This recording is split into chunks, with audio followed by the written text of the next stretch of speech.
So we are starting now with introduction to basic principle of information security, and then our learning objective for today will be we will explain information security and also explain the basic principle of information security. These are the two things we will discuss in this slide. So from number one, introduction part, which is information security have various varied definition regardless of the form of data, physical or electronics. Information security is of high priority, and briefly, information security can be defined as the confidentiality, integrity, and availability of information. Information security can be defined as the confidentiality, making sure that this information, this data we are talking about, either electronics devices, data, physical, and so forth, physical devices or building, making sure this information are confidential, one, and number two, making sure there's no modification, which is the integrity part. It's not being tampered by unauthorized personnel, subjects.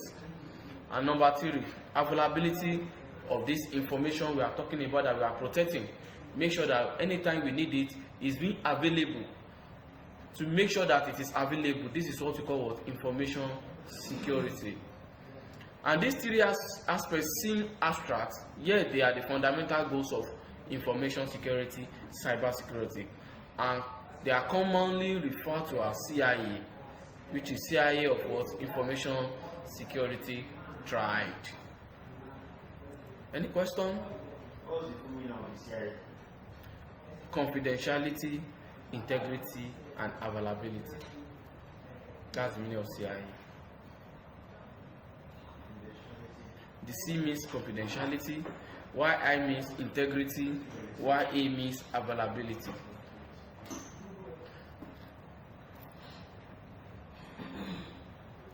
And then so we will talk about each and every one of them one after the other.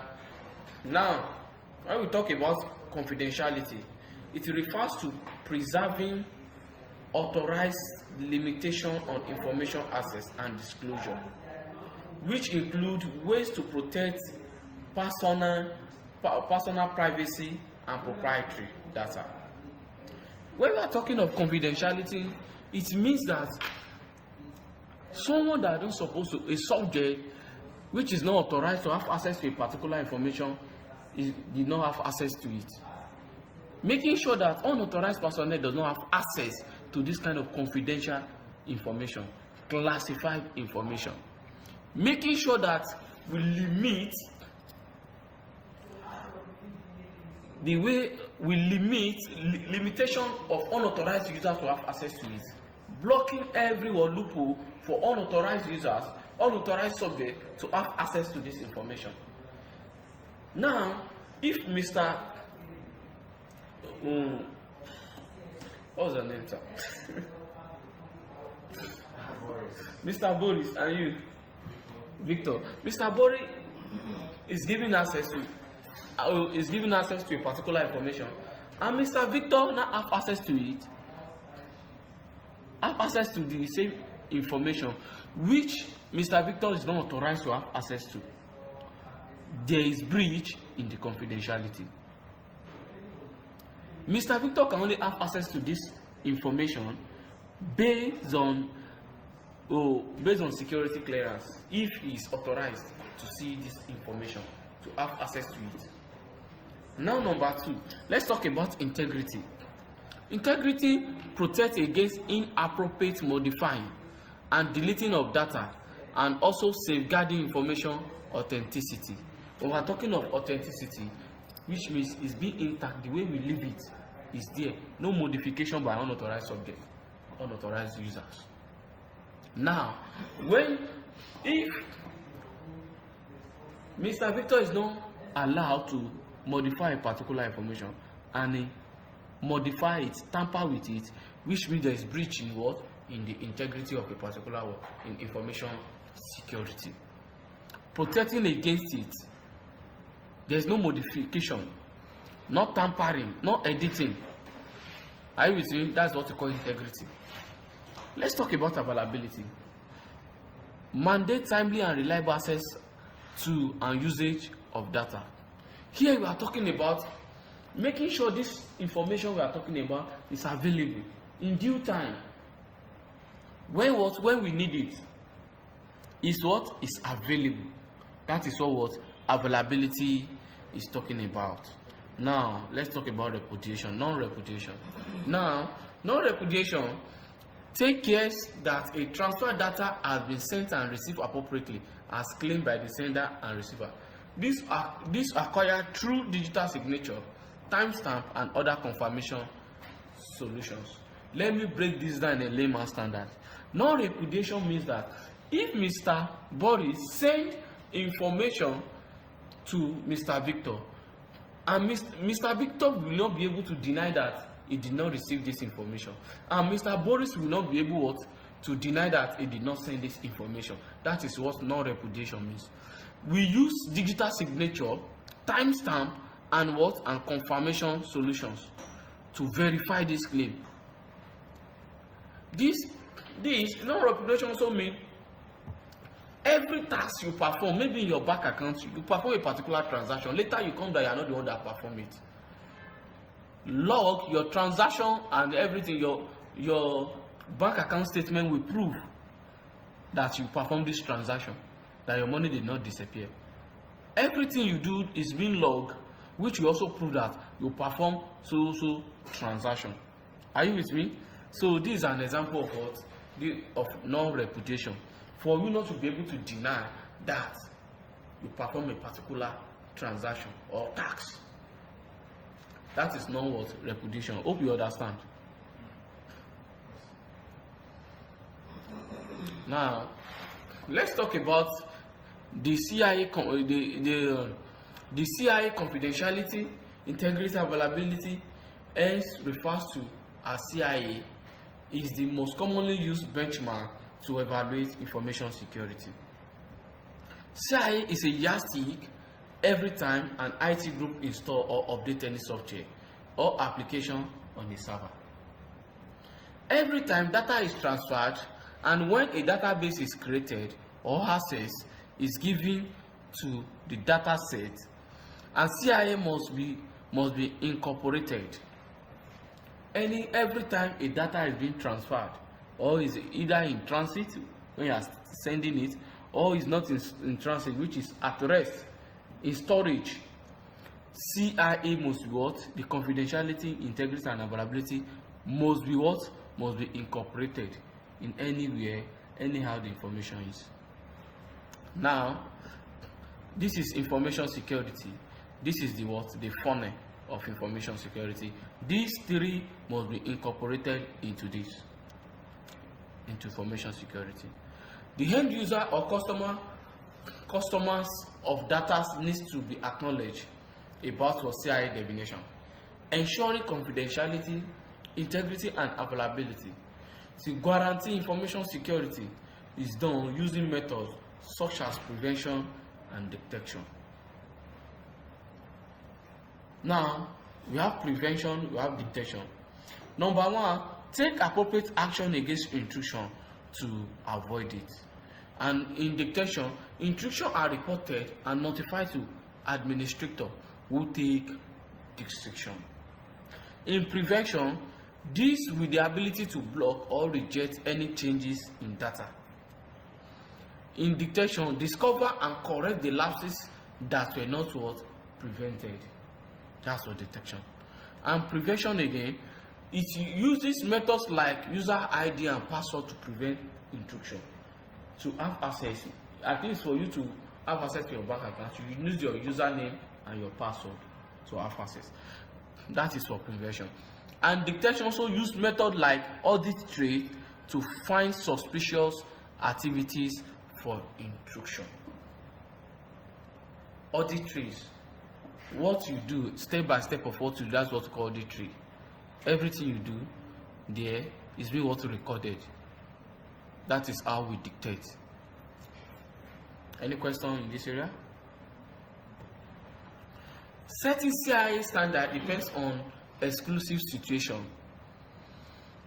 Just like there is an appropriate balance between prevention and detection, in any situation, the natural, technical, and human risks should be taken care of and legal.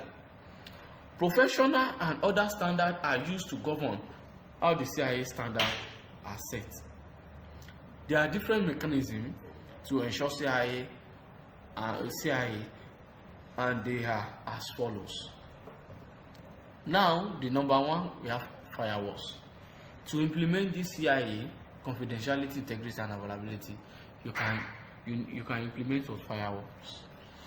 It provides peripheral security for a computer by screening incoming and outgoing data traffic on one or all the computers in the network.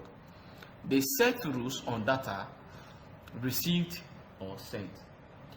If you say firewall is like a security man at the gate, when you want to enter, it will check you. If you want to enter a classified building, you will see that they will carry this thing to scan your body if you carry an harmful or dangerous weapons. If you didn't carry, they will allow you to in. Maybe you want to enter a bank. You see that door, it is scan if there's any harmful devices on you. If such harmful devices on you, it's not allow you in, right? Exactly, that's how firewall works. Firewall will scan every packet that are coming in on the network and that are going out of the network based on the set rules, based on the rules that you have set. If there's any malicious packet, malicious file that are coming in, like viruses, malware, and other malicious activities on the network, it will block them. It won't allow them to have access to pass through, to get us to reach the host, the devices that are connected to the networks. Are you with me? That's the work of firewalls. Now, cryptography. Using these techniques, plain text is converted to ciphertext to provide confidentiality data exchange through insecure transport/communication channel like the internet. The internet is not secure. That is where cryptography is introduced. So any of your packet that is going to make sure that your packet is encrypted, even though you have access, you capture the packet, you will not be able to decrypt it. You will not be able to have access to such information because it is being encrypted. Encrypted data can be decrypted using a key which is used to read the ciphertext data. Cryptography will encrypt the data and then to make sure that the confidentiality of this information is being secured. Some organizations encrypt their information at rest also. Even though in storage they encrypt it, in case you have access to that storage device, you will not be able to have access to such information because it is encrypted, and it will only be decrypted with the encrypted key. If you use asymmetric or symmetric, so depending on the method that you use for the encryption will determine the key you will use. So let's move to next slide. The fundamental aspect of CIA is securing data. Due to the advent of networking technologies, there have been widespread attacks on private computer from public domain. Some types of attack are as follows.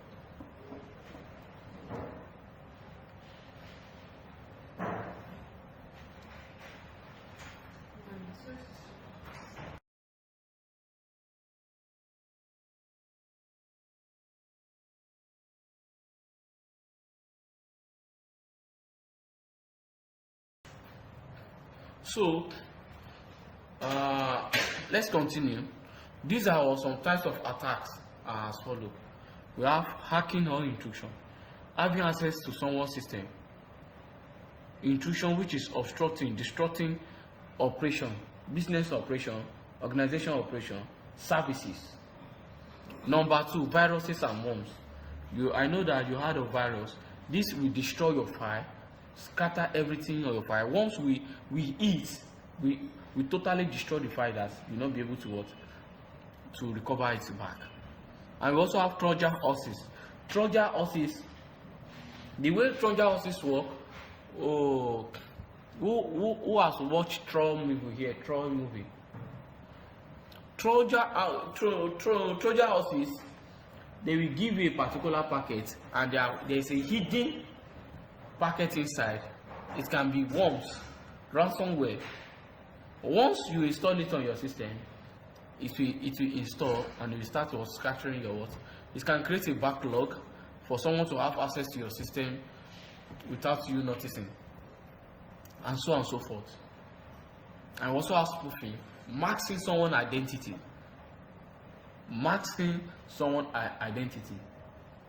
Claiming that this is who you are and then you are not. We also have sniffing also. Sniffing, do you know how sniffing works? Sniffing someone's information. We also have shoulder surfing. Maybe so as you sit down, I just stand at your back, so you are pressing your password and looking at it. That's shoulder surfing. We also have spyware. Also, we also have denial of services, which has to be part of the CIA tried. If you are denial of service, which is the availability of such services, not what has been broken, and that is part of the what CIA tried. Let's move to the next slide. Any question? What about you, Mr. Victor? No question. Thank you. Hacking is about getting access to a system without the owner knowledge. This act is done by unlawful people called hackers. Access to such target system means they could alter available data, rob private information like bank or credit card details, and then other personal information. E-commerce websites, banking websites, personal computer are usually targeted by hacking, depending on what information the hacker is personally looking for. Are you with me? When someone breaks into your system without you authorizing it, without your knowledge, that is what will happen. Let's move to the next slide. Now here we now discuss about confidentiality, which we have discussed one after the other before, which we have discussed before, but we now discuss it in details with examples. Confidentiality is the word used to the prevention of disclosure of information to unauthorized system or individuals. An example of an internet transaction is shown in figures. Suppose a transaction name credit card number of the buyer transmitted to the vendor, and from the vendor to the processing company. Now your credit card will transmit to the online shopping portal, which you are the one that enter yourself. Now go back to the bank. If it's not encrypted, if someone launch money in the middle attack, if you see your credit card information, you will capture it and use it against you. Are you with me? If you capture it and use it against you, and you'll be what? And you'll be robbed of your hard-earned money. These are examples for confidentiality. And then confidentiality is achieved by encrypting data during transmission. It can also be achieved by restricting the appearance of this information and securing the storage location of the information. Breach of confidentiality can happen due to the following reasons, such as number 1, intentional or unintentional viewing of private data displayed on individual computer screen. Now, either you are intentionally doing it or not intentionally doing. See what I'm doing on my screen, and it's supposed to be only me that is doing it. Like where I'm what entering my credit card. Now you now see it, you now take note of the credit card information and you go and use it to your own advantage. We also have number 2, laptops with employee sensitive information being sold or stolen. If organization have sensitive information on a particular laptop and is being sold, confidentiality can be broken, or being stolen, confidentiality also can be broken through this method. Number 3, confidential information given over phone to unauthorized users. When I call you, as I called you, you give me sensitive information. We have different methods of doing that. You can use social engineering. You can use quid and coin, which means you give me the information, I give you a reward for it. I give you money, you give me all those informations. Mainly, security men are the targets because they are the lowest paid in the organization. Security men and cleaner, they are the main targets because their salary, they barely manage it, like they barely survive. Now, if you give a security man $1 million to go and see organization information, do you think that the security guy or the cleaner will look back? Because for her or him to see that kind of money, it will take her like 1 year or 2 years. Some cleaner, their salary is barely 50,000 naira in this country. Some organization. Now, that cleaner now will not give the cleaner 1 million to go and see organization information. What do you think the cleaner will do? Eh? Yeah, we'll steal it. We steal the information and give to the person. It's very simple. 1 million, and you're earning like barely 50,000. Barely 50,000. You will do it. You. Yes. So those people are the main target of the organization. That is why it is very good to treat your staff very well and pay them handsomely, so that you not be the victim. Because once this information is being sold, you can pay millions for it, damages for it. Confidentiality is mandatory but may not be sufficient to ensure security of information on the systems. There are certain principles of confidentiality and they are as follows. Number 1, information in all forms should not be accessible to unauthorized entities.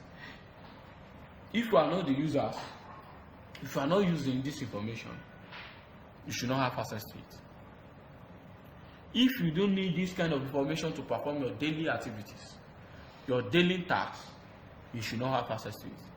You that is working as a bank staff, you are security at the entrance and do not have access to customer database, customer information. No, it shouldn't be like that. Because you don't need such information to perform your daily activities, your daily stuff. Some bank, they use some security staffs to carry out their daily activities, like tell them to fill form, tell them to fill this, and they process. You are telling them your BVN number, you are telling them and they are employed as security personnel, physical security personnel, to direct people to their stations. Now they are now being used. This is very wrong. And these security people, they are underpaid. Now if they start capturing customer information, now they started capturing, jotting it down, they sell it for the hackers. The hacker will use it against them. That is it. Number 2, entities trying to access information have to be identified and authorized and authenticated and held accountable. We call it AAA, which is authorized, authenticated, and accountable. IAAA, identified, authorized. The first identifier is you need to put in your username and password to identify you. Now, in the process, you need to be authorized that okay, you should have access to this particular information. If you are not authorized, you will be denied access. Should be denied access. And number 3, authenticated. verified, to verify you that yes, who you claim you are, exactly that is, yes, you are the person. And held accountable. Every action that you perform will be what? Held accountable for it. That's another principles. And number 3, those authorized entities are not allowed to disclose intentional or unintentional, to disclose either intentionally or unintentionally any information to unauthorized entities. Either intentional or unintentional, you must not what? Disclose this information if you are authorized to have access to this kind of information. That's part of your duty as being authorized to have access, as being authorized as an entity to have access to information. Threat to confidentiality is by intentional or accidental. Unauthorized disclosure of data. Integrity is securing information system from unintentional or accidental unauthorized changes. This protection also includes software, hardware, data, processes, and so on. Let's go to the next slide, which is integrity. Integrity of data deal with the origin, trustworthiness, completeness, correctness of data, and protection against unauthorized changes of information. It is not only the integrity of the information itself, but also include the integrity of source of information. Both the information and the source of the information must be correct.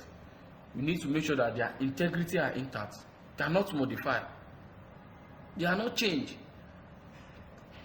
If there is trustworthiness, the origin is what is. There's no modification. There is not tampered on all this information. Both the source of information and this information we are talking about, this data we are talking about, it must be correct and it must be protected against unauthorized modification changes. This is what integrity is talking about. Data integrity can be maintained using preventive mechanisms where access control are in place against unauthorized data modification. It can also be achieved by detective mechanism where unauthorized data modification are detected when preventive mechanism has failed. If preventive fail, detection must alert us, who that people that are in charge. Are you with me?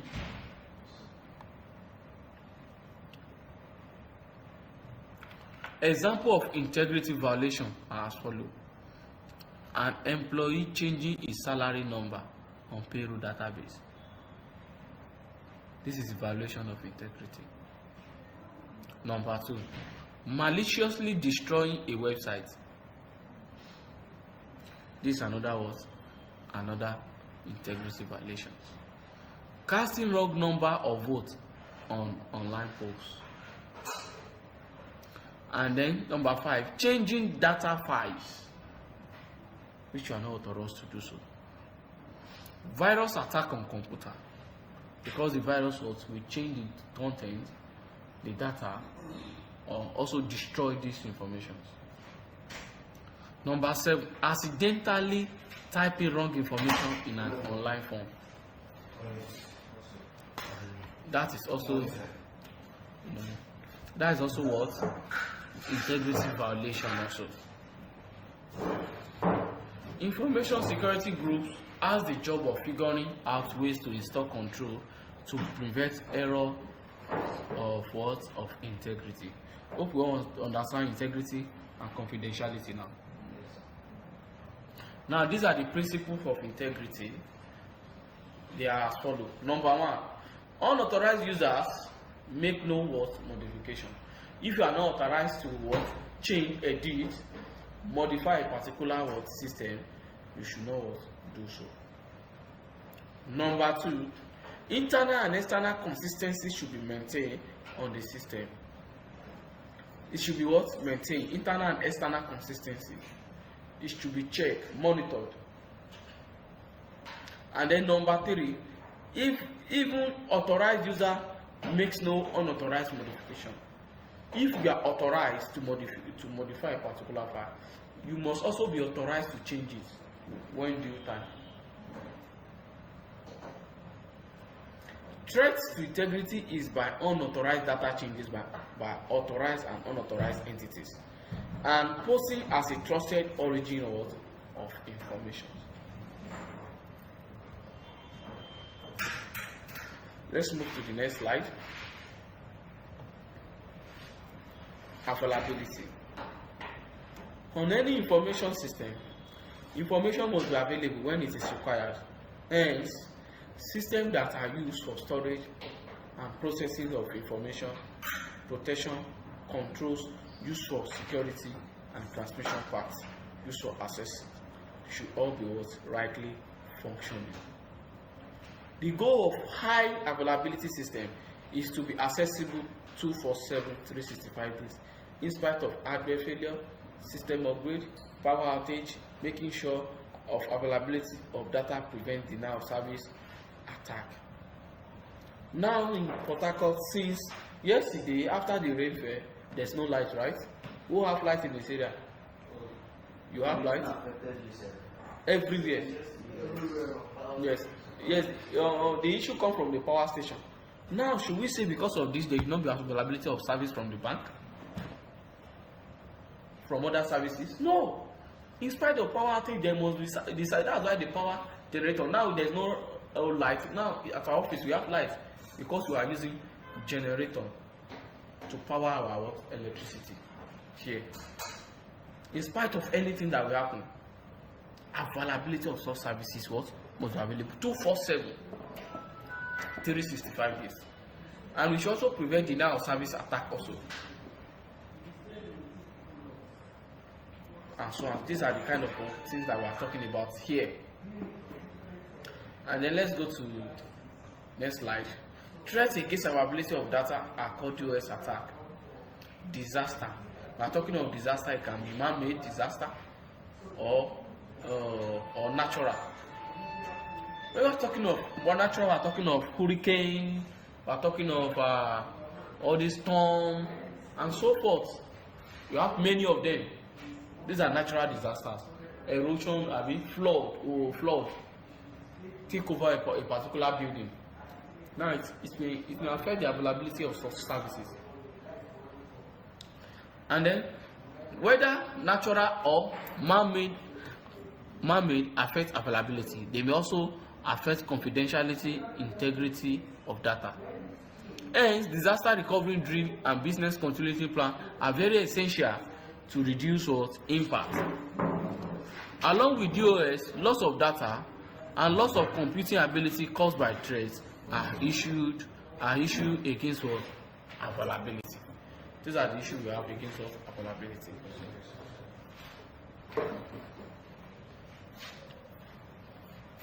Let's talk about non-repudiation. One of the main principles of accountability is called non-repudiation. Be accountable for everything you do. If you modify, do anything, any task you did, being accountable for it is what you call non-repudiation. Non-repudiation is a link between activities trace and activities performance. It is ensuring that nobody deny anything that has happened. If you modify a particular content, a particular data, information, you are not denying that you did not do it. Making sure that you claim the accountability of such tasks. Are you with me? That is what non-repudiation is talking about. And it is assurance that a party to a communication cannot deny the authenticity of their signature. Maybe you sign a check, once you sign a check, now later you come back, I'm not the one that signed this check. And this is your signature. Are you with me? That's another example. On the information originated by them, repudiate means to deny. When you deny it, that's what's called repudiate. From long time back, postal service has used this method with registered email, where recipients cannot deny that a post was delivered. Witnesses are required during signing legal documents for the what? For the same reason. That's why you have lawyer. When you are signing a document, a legal document, either properties, land, and so forth, a lawyer is required to be a what? A witness in the signing agreement or contract agreement. Non-repudiation. To mitigate repudiation, there are guidelines established by ISO for non-repudiation service, ISO 14516:2002, and they are as follows. Number one, approval. Non-repudiation of approval provide proof of who is accountable of approving of the message content. Who is signing the check? Who is signing this document? Who is approving the contract? That is approval. The person that approved it was accountable for what? For such approval. Sending. Non-repudiation of sending give proof to what? Give proof of sending message. If you want to complete a transaction on your account balance, you are the one that enter your what? Transaction PIN. That's why we have two PIN, your login PIN, and your what? And your transaction PIN, your bank account. We also have origin. This is also known as public key algorithm. Here, a pair of two related keys is used to perform what? The functions. We also have submission. Non-repudiation of submission proves acceptance by a delivery agent of the message to transmit. Maybe you have patronized Jumia before. You will see that they will send you a code to give to the dispatch rider to confirm that you receive what? The package, right? Exactly. This is an example of false submission. They submit it to you and you receive it.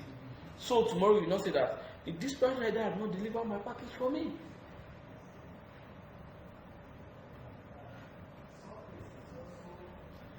We also have transport. No repudiation of transport proves to message sender that the delivery agent has delivered the message to the what? Right receiver. Receipt. No repudiation of receipt provide proof that the recipient received the message. We also have knowledge. No repudiation of knowledge makes sure that the recipient recognizes the content of the message. We also have delivery. Non-repudiation of delivery is combination of receipt and what? Knowledge. Are you all with me?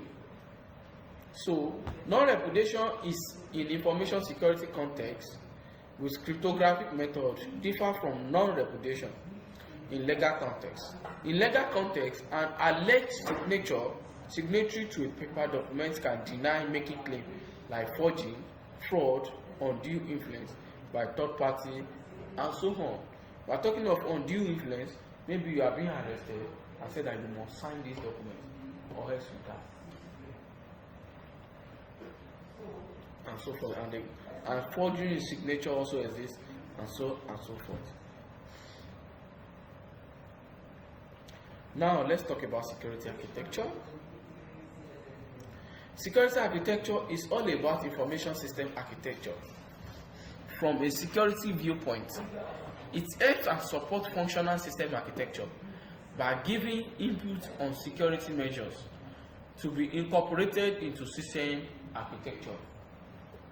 It sets expectation on the level of assurance. The system is expected with security. The system is expected to comply with security control on the system and operational environment to attain the set information security goal. When you are designing a security, it must work, it must comply with the what with established what framework. When you are designing, that's what here means.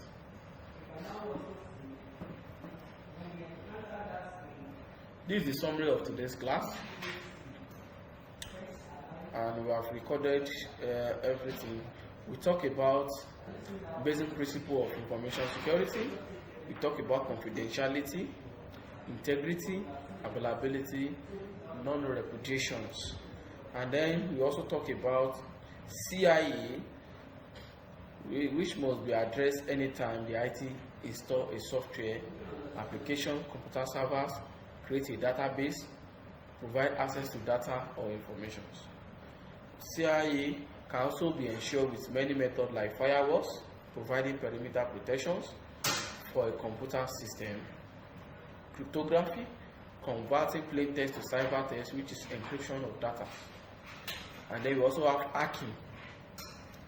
We also talk about hacking also, gaining access to a computer system individual or a network without knowledge of its owner or without authorization. This marks the end of this section. Thank you.